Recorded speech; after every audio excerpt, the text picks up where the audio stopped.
Tomorrow, of course, is Veterans Day, and here on 3 News, we want to honor those who have served our country.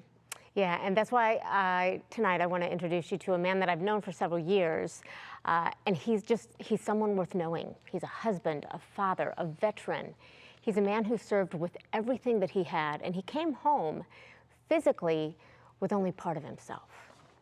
The wild thing is, I was in my hospital bed telling my wife, she should leave me, thinking I was going to be a burden. That was Travis Mills' plea to his wife as he lay injured at Walter Reed.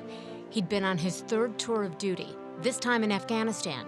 He was on patrol when, as he tells it, he was blown up by an IED explosion. He lost portions of both legs and both arms. He's one of only 5 quadruple amputees from those wars who came home alive. But he came home, and there was no way his wife or daughter was going to leave him.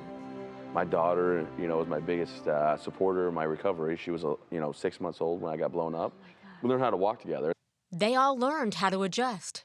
I had to regain my independence, slowly but surely, with having a prosthetic arm and being able to feed myself and dress myself and then walk again and drive. Now he's driving all right, getting both his daughter and son to school. And then my son now, he's 5. He's a new addition that my wife and I were just lucky to be able to still, have children. And, we named him Dax after the medics to save my life. But at Walter Reed, I had a lot of soul searching. Like, what am I going to do now?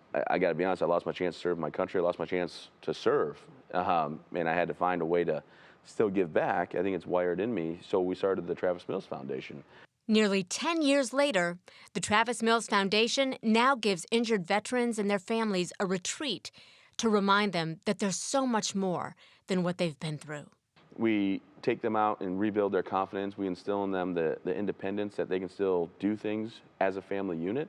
And, watching these kids have such a great time and realize their parents are the only ones that are, in a wheelchair or amputations or something like that, it means the world to me. How did you relate all of this to your kids? They've only known you since this happened. My daughter, she was so young, it doesn't, she knows I got injured and things like that, and she gets it. She's 11, so she gets it. And my son, he still question, like, can you get your arms and legs back? And I'm like, I don't think so, bud. He goes, oh, well, that's too bad.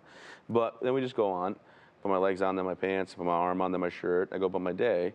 My wife and I are in our 14th year of marriage, and I think that's been a real key to my success, is that I don't focus on what I don't have. I focus on what I do have, and I'm grateful to still be here. I honestly think of you so often when you are just overwhelmed with feelings of either failure or fear of what's next, or what could I possibly do?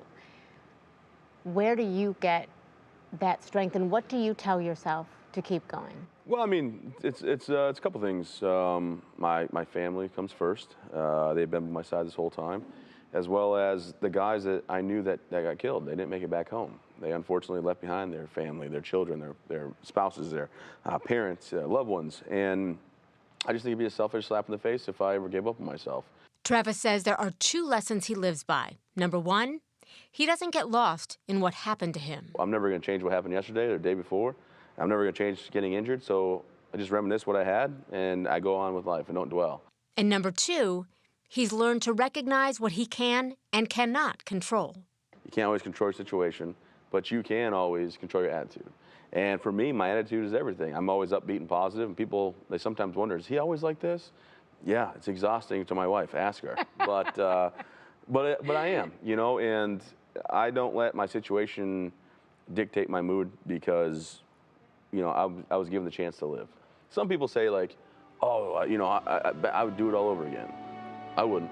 But that's not the world we live in. I can be grateful and thankful for that. But I'm also very honest, I would go back to have arms and legs and a heartbeat. But of course he can't go back, so he goes forward with his family, his friends, and for his fellow servicemen and women, and everyone who supports his foundation, because his foundation helps make families and people whole again, including him. It restored my faith and hope in humanity because, people are awesome. We have more that we agree on than we disagree on. He's an extraordinary man. The Travis Mills Foundation is having a fundraiser this weekend, and Dave Mortash of Mortash Financial is matching up to $500,000 in donations. So we're going to have all of that information for you on WKYC.com if you'd like to contribute. And thank you so much for doing so. And thank you to Travis and to everybody, all of you who have served. Yeah. We don't forget it. We don't forget it. Thank you so much for sharing this story with us. There's so many takeaways in his message here. Yeah. But the biggest one that stands out to me the most is resilience. Yeah. He's such a resilient man and incredible. And to be able to look at life now after having served your country and just to come out with so much positivity and optimism, isn't it just inspiring? He's alive, and he said he doesn't ever forget that he's alive because it's rare that he is based on what he went through, and I love how he said, I focus on what I've got, not on what I don't have. Of course, to call him amazing would be an understatement, to say the least. Wow, what a story.